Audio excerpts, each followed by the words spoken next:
सुदीननरं सुपथे परिचालय सर्वदिनं प्रणमामि च माधवदेवपदम्। हम लोग यहाँ श्रवण कर रहे हैं श्री उपदेशामृत। उपदेशामृत एक ऐसा परम पावन ग्रंथ हमें रूप गोस्वामी पाद ने दे दिया, जो कि समस्त समाज के लिए, विश्व के लिए एक वरदान है।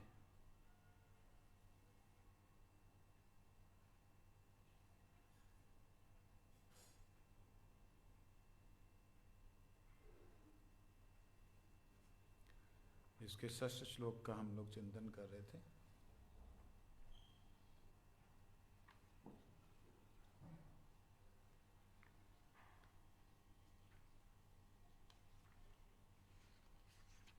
वो था दृष्टे स्वभाव जनितेर बपुश्च दोषेन ना प्राकृतत्वम यह भक्त जनस्य पश्येत। कई बार हम लोगों को ऐसा नजर आता है, जिनको हम लोग भक्त समझते हैं अथवा जिनका हम संग करते हैं, उनके संग में कई बार उनके शरीर का कोई दोष नजर आता है, कई बार उनके जन्मगत स्वभाव का कुछ व्यतिक्रम, कुछ उल्टा सीधा नजर आता है, जिसके कारण क्या होता है, हम लोग अक्सर अपराध कर बैठते हैं, निंदा कर देते हैं। कुछ लोग इस चीज को समझ नहीं पाते। आज उनके लिए थोड़ी सी चर्चा करना चाहूँगा। लोग ये सोचते हैं जो गलत किया तो गलत का गलत बोलने में क्या जाता है, लेकिन विचार करने वाली बात है। गलत को तो गलत सभी बोल सकते हैं, गलत को गलत तो सभी बोल सकते हैं, गंदगी तो गंदगी सभी बोल सकते हैं। लेकिन अगर आप कीचड़ में कमल के बीज को देख पाओ कि कमल का बीज इसमें है,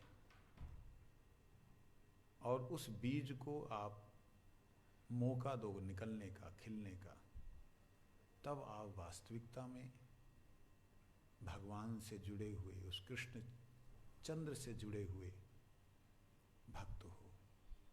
नहीं तो कीचड़ तो सभी कीचड़ को देख ही सकता है। कीचड़ में पड़ा हुआ कीचड़ कीचड़ ही है, लेकिन उस कीचड़ में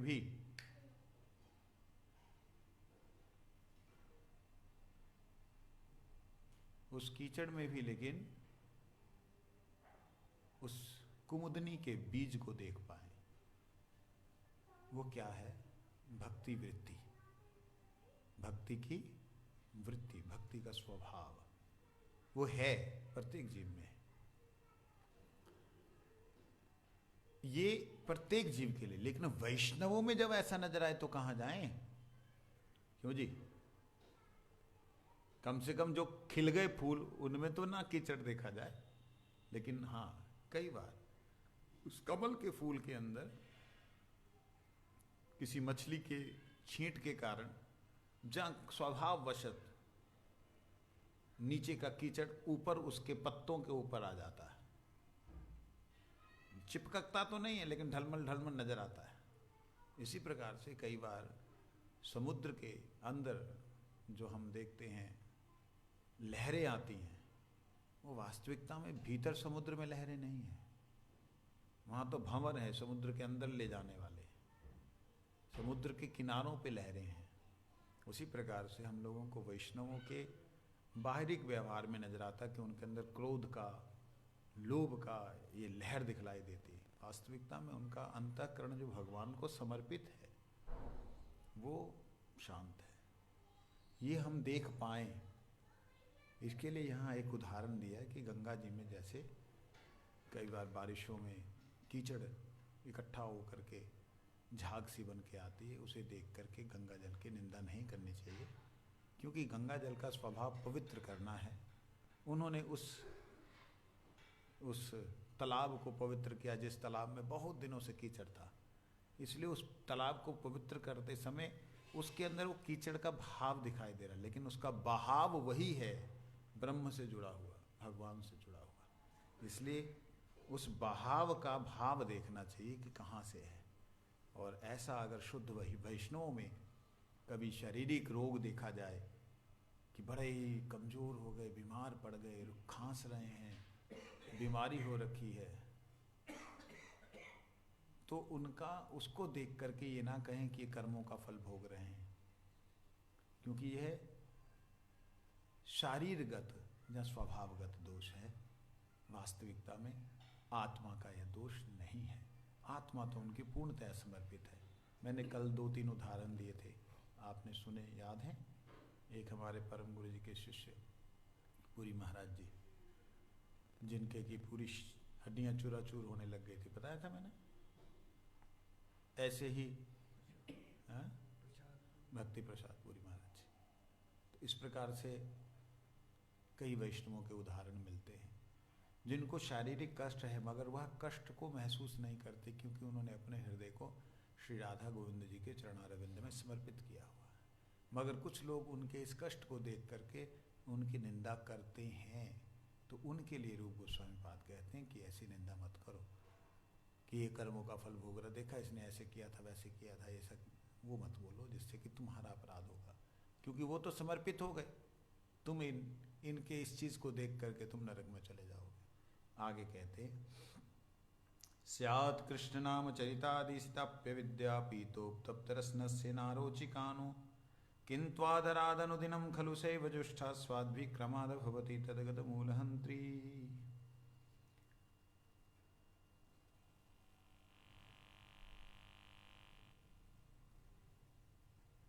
कहते हैं जिसकी रसना अविद्या रूपी पित्त के द्वारा संतप्त है, अर्थात जो अनादि काल से कृष्ण विमुख होने के कारण अविद्याग्रस्त है, उनको कृष्ण नाम रूप गुण लीला कथा आदि अत्यंत मीठी मिश्री रुचिका नाशयात रुचिकर नहीं होती।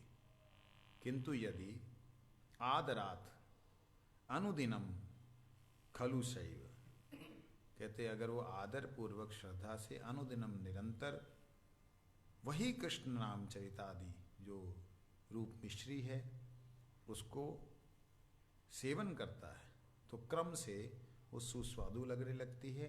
और तद्गत मूलम हंत्री च भवती, अर्थात कृष्ण विमुक्ता रूपी जड़ भोग व्याधि क्यों भी समूल नष्ट हो जाती है।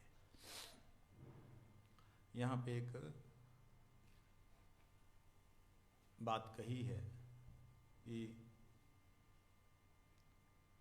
कई बार ऐसे होता है कि हमको नाम में कोई रुचि नहीं होती, उल्टा नाम कड़वा लगता है।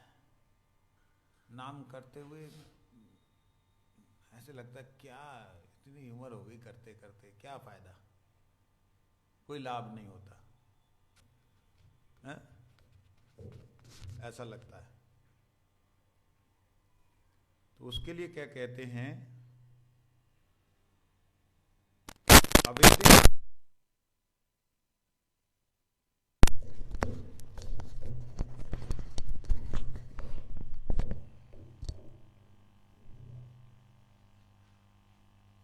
जीव के अंदर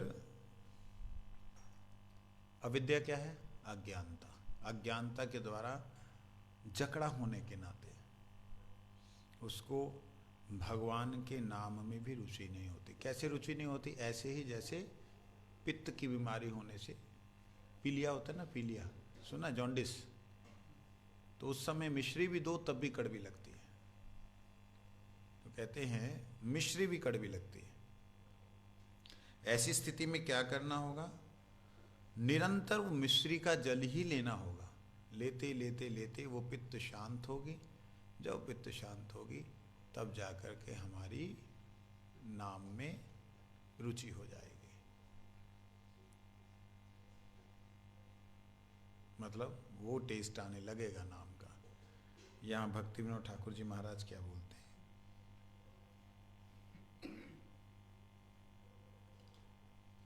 तीसरे श्लोक में भक्ति पोषक जिन गुणों को बतलाया गया है उनके साथ साथ भक्त संबंध ज्ञान के सहित कृष्ण नाम आदि अनुशीलन की प्रणाली का भी श्लोक वर्णन है।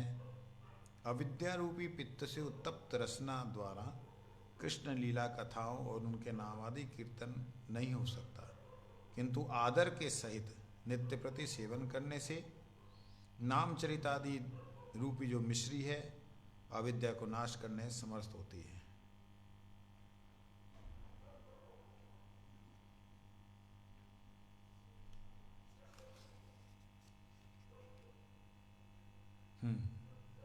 श्रद्धा के साथ नाम मतलब वैष्णवों के संग में, वैष्णवों के प्रति श्रद्धा युक्त होकर के। इसी से पहले इसलिए बोला कि अगर उनमें दोष नजर आ रहा है तब भी श्रद्धा रखो। क्या श्रद्धा रखो? कि इनकी आत्मा भगवान को समर्पित है। मैं जो भजन कर रहा हूँ इनके अनुगत में, भगवान मेरे उस भजन को देख रहे हैं। ये शरीर के उसमें देख सकता हूँ कि भाई इनको कष्ट है, लेकिन वास्तविकता में ये उस कष्ट को कष्ट नहीं समझ रहे हैं। यहीं पे जो जहाँ हम लोग राधा कुंड में देखते हैं, राधा कुंड में एक बाबा जी महाराज थे, मैं नाम भूल रहा हूँ, शायद नित्यानंद दास ना क्या थे। बड़ी पुरानी बात है, लगभग 30-40 साल पुरानी बात है। हमारे अमृतसर के हिंदू कॉलेज के जो प्रिंसिपल हैं वो यहाँ पे आते थे, हमारे गुरु भाई मतलब परम गुरु जी के शिष्य।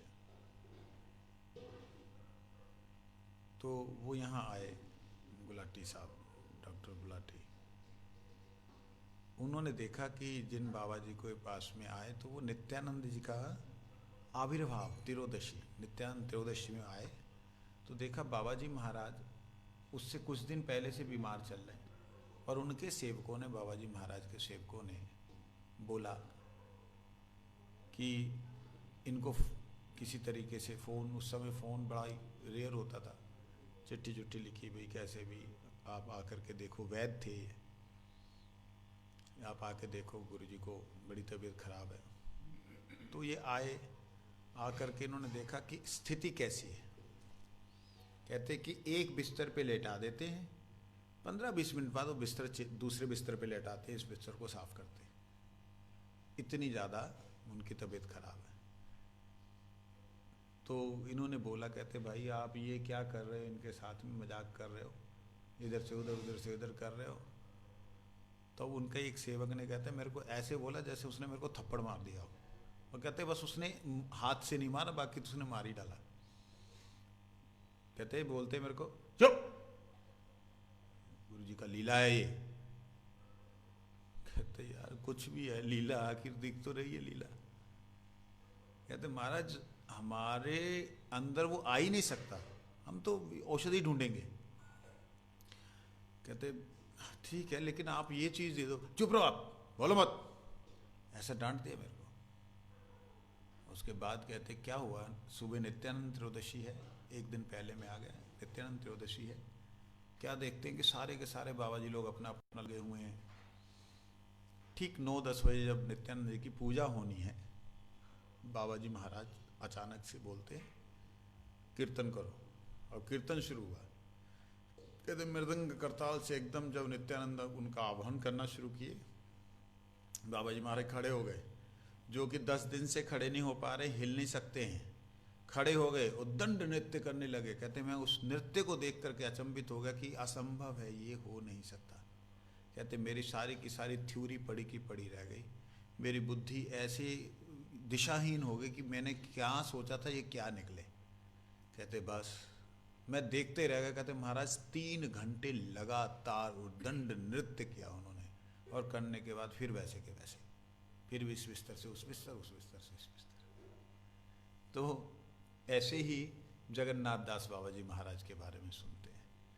अब कई बार ऐसे देखने में आता है, जैसे गुरु महाराज जी को ऐसी अवस्था हो गई कि डॉक्टर्स ने बोला कि आप जो है इनको मना कर दीजिए बोलने के लिए।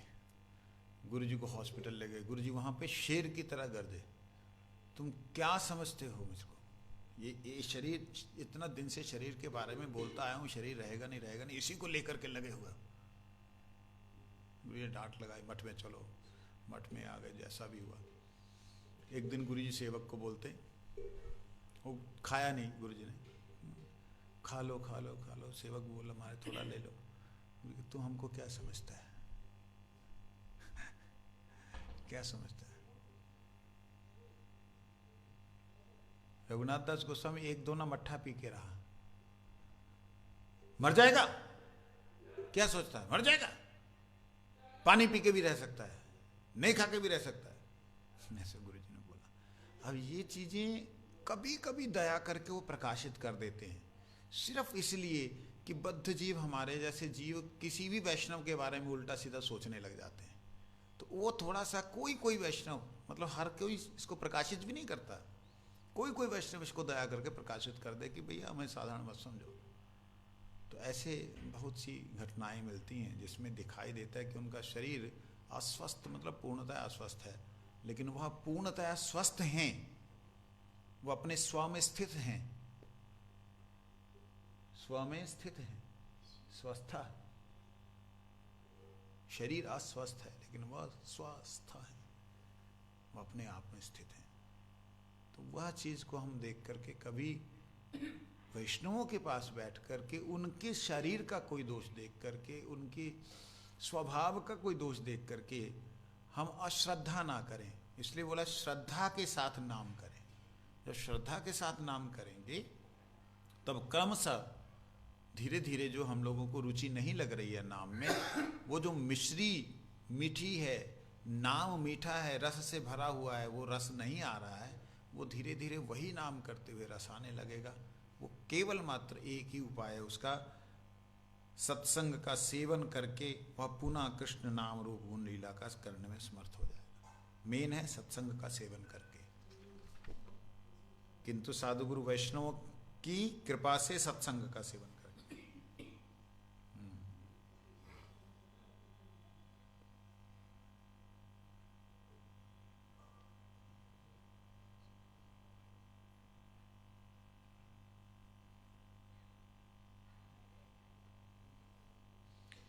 एक और बात कही, आदर पूर्वक का मतलब क्या होता है?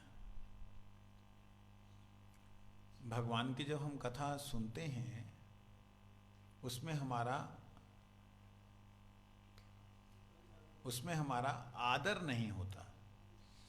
आदर मतलब श्रद्धा, आदर मतलब प्रीति, आदर का मतलब पूर्ण सम्मान से। जब हरि नाम हम करते हैं या कथा श्रवण करते हैं तो पूर्ण भगवान के नाम को सम्मान देते हुए, भले ही मुझे समझ में नहीं आ रहा, भले ही मेरे को अनुभव नहीं हो रहा, लेकिन हाँ ये हैं, एज इट इज है, भगवान ही है, ऐसा आदर भाव जब हम करेंगे तब भगवान का नाम क्रिया करेगा। क्यों करेगा? तब क्यों करेगा? पहले क्यों नहीं कर रहा? कहते जैसा चिंतन होगा वैसे ही चिंतामणि फल देगी। कृष्ण नाम चिंतामणि है, चैतन्य रस विग्रह है, लेकिन जैसा चिंतन करेंगे वैसा ही नाम फल देगा। हम अगर आदर से चिंतन करेंगे तो वह फल आदर से तुरंत हमारी श्रद्धा में परिवर्तित होते हुए हमको दृढ़ विश्वास कराते हुए भगवान के नाम का स्वरूप प्रकाशित करेगा, भगवान के गुण प्रकाशित करेगा। आदर से नहीं ले रहे हैं, अनादर ले रहे हैं। अनादर से लेने से वो नाम भी इसी प्रकार से अनादरित होगा, वो अपना वह फल, प्रेम फल नहीं देगा जो हमको संसार में मान प्रतिष्ठा सम्मान या जो भी मिल रहा है उल्टा सीधा, वो सब एज इट इज चलता रहेगा। इसलिए क्या कहते हैं, अविद्या के वश होने के कारण जीव शरीर धन पुत्र परिवार में आसक्ति और भगवान और उनके अभाव में माया को अभिन्न वस्तु ज्ञान रूप भ्रांति को बहुमानन करने के कारण अपने स्वरूप को जानने में असमर्थ हो जाता है। देखिए क्यों अपने स्वरूप को जानने में असमर्थ होता है, उसका कह रहे हैं तत् अभाव, भगवान के अभाव में माया को अभिन्न वस्तु ज्ञान रूप, माया अलग है इस बात को ना समझते हुए, ये शरीर मुझसे अलग है इस बात को ना समझते हुए, माया जड़ है इस बात को ना समझते हुए, माया को चेतनवत समझते हुए उसको उतना प्रेफरेंस देने लग जाता है, जिसके कारण से क्या होता है, ये भगवान के नाम को, भगवान के स्वरूप को जानने में असमर्थ होता है। परंतु कृष्ण नाम के बल से उसके अविद्या से उत्पन्न ये समस्त अभिमान उसी प्रकार दूर होता है जैसे तेज हवा में मेघ समूह छिन्न भिन्न हो जाते हैं, जैसे कि बादल जो हैं तेज हवा के कारण छिन्न भिन्न हो जाते हैं और वह सूर्य और चंद्र को पुनः प्रकाशित करते हैं। वांछा कल्पतरुष कृपा सिंधु पतितानां पावन वैष्णव।